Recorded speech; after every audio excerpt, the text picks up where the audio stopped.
اقوى صابونيه ممكن تعمليها لجسمك، تفتيح مفيش بعد كده، تبييض للجسم، توحيد لون البشره، تقليل علامات الشيخوخه، هتخلي ملمس البشره ناعم زي الحرير وابيض زي التلج، لان فيها اقوى مكونين، يعني مش ملك واحد، ملكين للتفتيح والتخلص من التسبغات والبقع الداكنه وتوحيد لون البشره.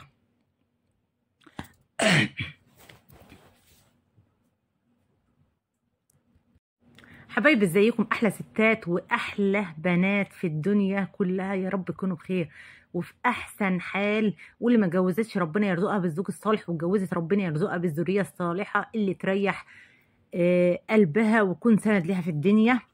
وربنا يخلي لكم امهاتكم جميعا اللي منورين البيت وعايشين ببركتهم. بصي يا حبايب قلبي، النهارده باذن الله هنعمل اقوى صابونيه على وجه الارض ممكن تشوفيها، هتخلي لك جسمك زي الزبده وزي القشطه من جماله بعد ما تستخدميها. والصابونيه ديت مخصوصه مش علشان العرايس الحلوين بس، وعشان الستات الحلوين كمان. استخدميها وانت مطمنه وحاطه رجل على رجل انها هتديكي نتيجه جميله جدا عن تجربه. لان هنعمل في الصابونيه ديت قلنا اقوى حاجتين او اقوى ملكين للتفتيح.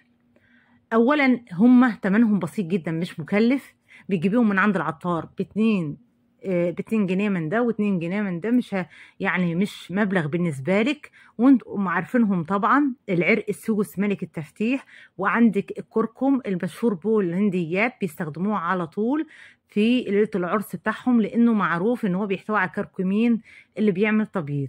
اولا لو قلنا بالنسبه لعرق السوس، ليه احنا بنستخدم العرق السوس؟ لانه بيخلص الجلد من المنانين الزائد، فبيساعد على حمايه البشره من التسبغات، بيقاوم الشوادر الحرة، وبيحمي الجلد من الأشعة فوق البنفسجية، وبينظم إنتاج الزيوت في البشرة، فبيعالج البشرة الدهنية، بيفتح البقع الداكنة ويوحد لون البشرة، وبيقلل من الإفرازات الدهنية. تمام؟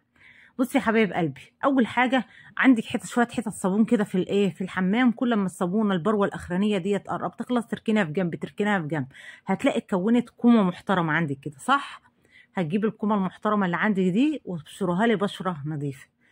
قبل ما نكمل الوصفه مع بعض، صلوا وسلموا على الرسول عليه افضل الصلاه والسلام، زيدوا النبي صلاه، وانزلي كده ارزاع الليق المتين والاشتراك الجميل زيك القمريه زيك كده اللي بينور الشاشه، ولو تعليق قمر زيك اكون مشكوره. قولي لي بتشاهديني من اي بلد؟ انا ام عمرو معاكي من مصر، وكلكم بناتي واخواتي.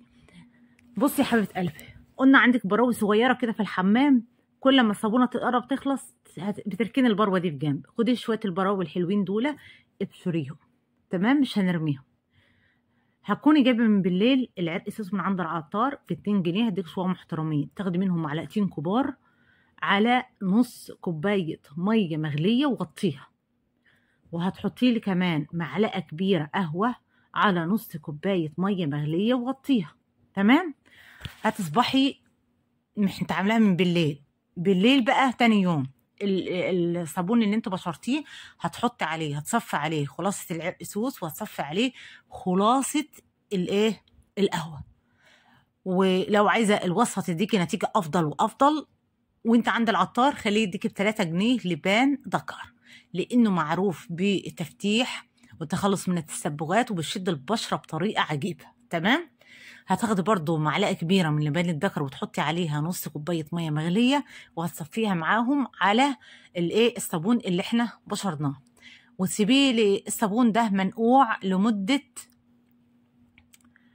4 ساعات عشان يدوب كويس في الحاجات اللي احنا صفيناها ديت، الميه اللي احنا صفيناها، الخلاصه اللي احنا صفيناها.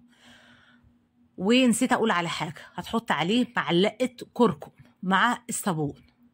اوكي؟ الحاجات دي كلها مش هتكلفك 10 جنيه. ولو عايزه تعززي الوصفه كمان وتخليها اجمل واجمل واجمل، عليكي بالصابون المغربي. بتجيبي علبه محترمه كده من عند العطار، قولي له صابون مغربي، خدي منها معلقه كبيره حطيها مع الصابون اللي انت بشرتيه.